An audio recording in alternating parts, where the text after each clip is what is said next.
Welcome to another Splatoon 2 news roundup video on the channel. The new Shifty Station stage that we will all be playing on in this weekend's Splatfest, the Retro versus Modern Splatfest, and of course Japan, they are hosting another Splatfest as well. I do believe the Japanese Splatfest is happening later than what they normally hold it. Normally they hold Splatfest on Friday to Saturday, but now they are hosting Splatfest between Sunday and Monday. I'm not sure whether this is to try and cut down on the lag and the communication errors. I pretty much get a lot of communication errors when the Splatfest do get held across all regions, so hopefully this change will cause in us getting a smoother Splatfest. But anyway, the Shifty Station stage, it did actually get revealed in the version 4 trailer. It is the Shifty Station stage that we did see in that trailer with the bounce pads from the single player and the Octo expansion as well.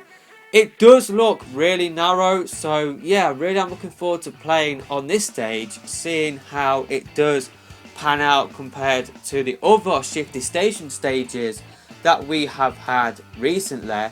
I definitely did enjoy the last one where you had the gates, really did enjoy that one, so I am interested to see how the bounce pads will affect this stage, and yeah, I'm just wondering how this stage will play out. It definitely does look really narrow, so maybe we will get into a lot of battles a lot of the time. So yeah, that will be the Shifty Station stage this weekend. We now know what the English name for the new stage will be. It will be known as Skipper Pavilion, and this is the official translation and the official description for Skipper Pavilion from the Tumblr page. This is Skipper Pavilion, a popular tourist spot in the neighbourhood of Inkopolis Square. Inklings believe that visiting will give them positive energy and good vibes to win turf war battles. Despite being under restoration,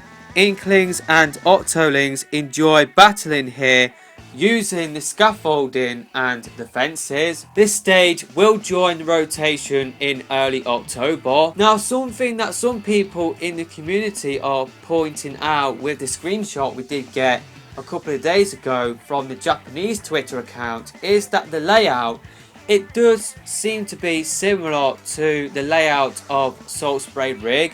I have talked about Salt Spray Rig possibly returning as a salmon run stage this week on the channel as well. So maybe Salt Spray Rig, it will never come back, but it will come back in the shape of this stage. It has been basically remodeled as this stage. Instead of it being a oil rig, it is now a sort of tourist spot instead. So maybe this is our only way to get Salt Spray Rig in the game. Let me know your thoughts about that in the comment section below.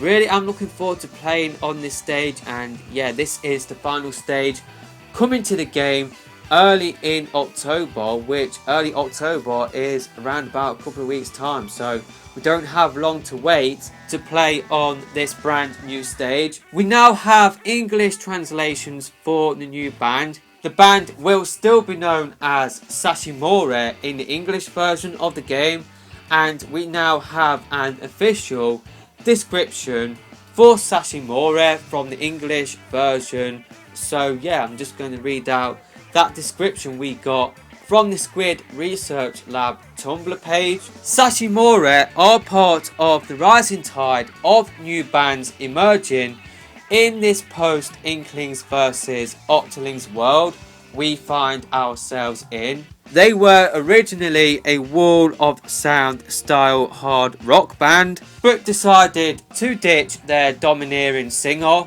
Now the remaining three members, a carp, a cuttleless fish and a scaly foot, have recruited a 10-year-old Octoling DJ who is a true genius on the wheels of steel to form a new band with a new sound for a new generation. Two things that I want to point out is that I think it is really cool how you've got Nintendo moving on the culture of the game since the events of the Octo expansion, and now in this post Octo expansion world, in this post Inklings vs Octolings world, you've got new bands emerging and you've got Octolings now being part of the new bands emerging. So Nintendo, they referred to this band being one of a rising tide of new bands emerging in this post Inklings vs Octolings world. I am just wondering whether we will get new bands revealed as well, and maybe we will get one revealed, and that will be the two other songs that have been data mined in the 4.0 update. I really do like how Nintendo are moving the culture of the game to go alongside the events of what is happening outside of the game. How we got the Octo expansion, really did like that. I am just wondering whether that domineering singer was Pearl. We knew that Pearl was a rock singer back in the day, and I do believe, if my memory serves me correctly, I do believe she was part of a rock band. I could be wrong on that, so maybe Pearl was part of this new rock band, Sashimori, back in the day. That would be really cool if that was the case. We now have an English name for the new track that the Japanese Twitter account did release yesterday, and of course I did post that on the channel. It will be known as Chop Screw It in the English version of the game. Here is the English description of that new song. Chop Screw It, the new track from Sashimori, starts with the twin tones of rock melodies and string progressions competing for control of your ears. This group has no vocalist, so any lyrics you hear are samples their young DJ has cut into the track from his collection of ancient vinyl. Then the driving rhythm of the chorus wash over you and let you know it's truly turf war time. The song from the version 4 trailer is of course from Sashimori, and it will be known as Entropical as well. Then we have Entropical, a track featuring bewitching female vocals entwined in endless struggle with scratchy rap lyrics. While these vocals are all comprised of interconnected samples, they offer a different sound than could ever be produced by the vocal cords of sea creatures. Keep an ear out during battle for these two tracks once the next update goes live in early October. Now, I do have more news to cover in this video. It was intended to be in yesterday's news roundup video, but that video would have gone on for something like 35 minutes, so I did decide to cut all of that news and put it into this video, and I will be appearing at the end of this video just because I do have something to talk about as well at the end of the video.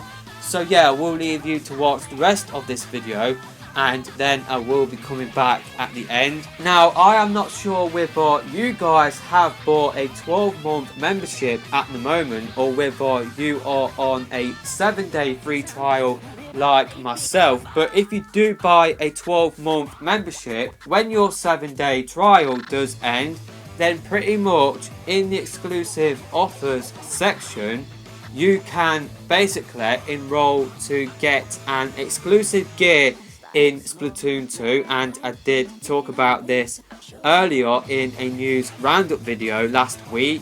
A download code for this exclusive gear will be sent to your email address that you did use to register your Nintendo account with, and that will be sent out in early October.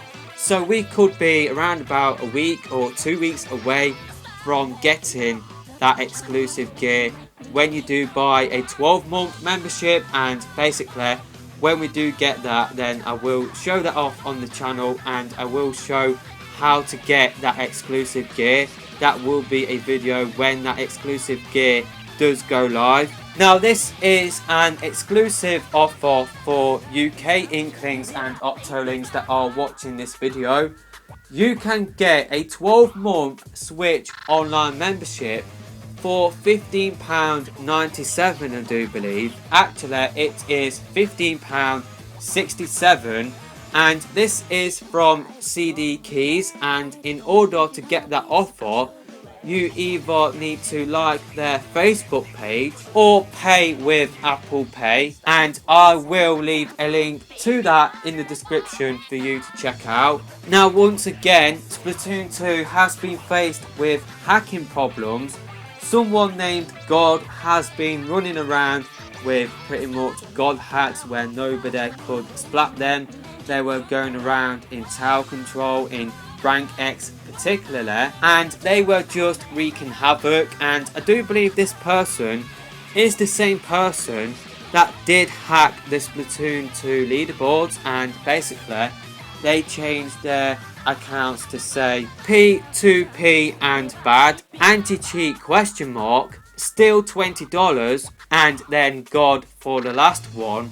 Now this person has been removed from those leaderboards, and I do imagine that the person has been banned. It will be interesting to see what Nintendo will do in response to that, if anything. I don't think Nintendo will do anything. I don't think Nintendo will just suddenly look at that and say, oh my god, this person is saying P2P is bad, let's just bring out dedicated servers. I don't think that will happen. So I think this message that this hacker is trying to send out, it will just fall on deaf ears. And yeah, this person will, I don't know, I just don't really get this person for ruining the experience for other people playing the game with this person. It could have put people off from the game entirely. So yeah, it's not the right way to go about things, in my opinion. Now this is another offer for UK Inklings and Octolings. They might ship it out to Europe, Ireland in particular, but pretty much the Inkling Smash Brothers amiibo is now up at Shop 2, and I will leave a link to that in the description for you to check out. Speaking of Smash Brothers, thanks to All Source Gaming, we now have a render for the Inkling boy in Smash Brothers Ultimate, and this is the Inkling that I will be using the most. I really do like this render. It looks so clean, it looks so sharp, and that is one thing that I really do like about Smash Brothers Ultimate. The art style is so crisp, it really is, and yeah, I really do like where Smash Brothers Ultimate is going in terms of the graphics, and of course all of the content in the game. Of course I would love more Splatoon content in there, but yeah, this Inkling Smash Brothers render, it does look really cool, it really does. There are two Splatfests happening this weekend, one in Japan, one in Europe and North America. That is a joint one, and we now have artwork for those two Splatfests. And yeah, once again, this artwork, like both of these artwork, they just look so good. Really am a fan of what Nintendo do with these artworks, and yeah, I'm just gonna miss when Splatfest do end in July 2019. I am just going to miss getting new artwork for Pearl and Marina. I think every single one of them, they look really great. Seriously, I'm a massive fan of us getting new artworks when a new Splatfest does happen. Of course, this isn't anything new, but I just wanted to comment on that. And yeah, you will be seeing those artworks on screen now whilst I do go through the final topics of this video. Now, on my Twitter account yesterday, I did run a couple of polls, and the first poll was, are you going to buy a Switch online membership? And that poll did get around about 80 votes. It did get 82 votes in total, and the results to that poll are 83% saying yes, they will buy a Switch online membership, and that is me. I will be buying a Switch Online membership for my main account only, not my second account. I will not be paying for both my main account and my second account. I will just be paying for my main account. But yeah, 83% saying yeah, they will be buying a Switch Online membership. 17% saying no, they will not buy a Switch Online membership. And the other poll was, what are you going to do? Continue playing Splatoon 2, go back to Splatoon Wii U, or play other games? 75% saying they will continue to play Splatoon 2, 11% saying they will go back to Splatoon Wii U, 14% saying they will play other games. And yeah, once again, this poll definitely reflects what I will be doing. I will be continuing to play Splatoon 2. I think I will always play Splatoon 2 until I do reach max level. I really want to get to rank X as well. So yeah, that's just my goals at the moment. I want to get pure gear on at least one of my gear sets. I want to get like 2 or 3 gear sets where I've got pure gear as well. So yeah, I am just addicted to Splatoon 2.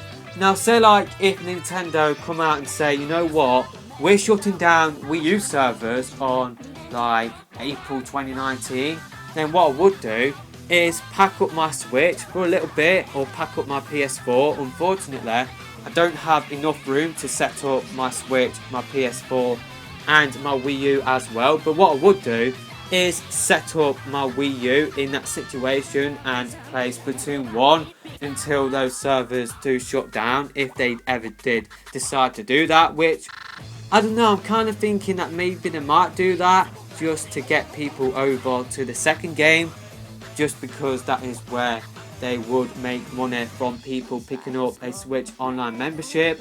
I really hope that wouldn't be the case, but I don't know, I've just got a bad feeling about it, just because Nintendo did shut down a lot of the Wii servers as well, like for their games. So yeah, I am a little bit worried that Nintendo will do the same for the Wii U. The Wii U was not that popular, so maybe they might think, you know what, it does cost a little bit of money to keep those servers up, so you know what, there's no point. We may as well reinvest that money into the Switch ecosystem. So I really hope like my prediction turns out to be wrong, but yeah, I'm just got a bad feeling about it. So those 2 polls were asked a couple of days ago now, and yesterday I did ask a poll in terms of what I did talk about in my video, where I talked about, is Splatoon 2 going to die when paid online does arrive? I did say that I didn't think matchmaking would be affected that much, but I thought I would ask you guys your experience so far since the paid online did launch. So I asked, have you noticed any differences getting into matches? 27% saying yes, it is taking longer, 14% saying yes, it's quicker, 59% saying there's not much difference at all. Now, I think this does depend on what region you do live in, just because I do believe the matchmaking is regional. So say like if you are in America, you will get matched with American players, so it will be a little bit different for myself, where I do believe I only get matched with European players. Now with Turf War, I am noticing that it is taking a little longer to get into matches. You do have to wait in lobbies compared to what you did before. Normally, like, you just go into Turf War and then 8 players would get shown up pretty much straight away. Now I am waiting for quite a while for the lobby to fill up. I'm not sure whether it is because I am from Europe. Maybe you guys in America are having a completely different experience to me. Now in terms of ranked battle, I'm not really noticing that much of a difference. Normally I can get into matches straight away, and since the paid online did launch, I am getting into matches straight away, but there are some occasions where I might have to wait for maybe 1 or 2 players to fill out the lobby. I did try and play on my second account and see whether, for new players, whether you will have to wait a while, but unfortunately it was Rainmaker in the rotation where I did play with my second account, and I am A- on Rainmaker on my second account. And yeah, I haven't really noticed that much of a difference between my main account, which is quite high level, and my second account. Not really noticed that much of a difference there. But in terms of turf war, I am getting into matches, like I am waiting to get into matches a little bit longer than what I have done before. I guess the true test is in a couple of weeks time, where people's 7-day trials will end. I probably will run the poll again on my Twitter, which is the same as my channel name. I probably will do that in a couple of weeks time. So yeah, that is pretty much it for this news roundup video. And yeah, we'll see you in the next video. Let me know in the comment section below what team you will be battling on. I will be on Team Modern. But let me know what team you are on in the comment section below. And yeah, we'll see you in the next video, hopefully.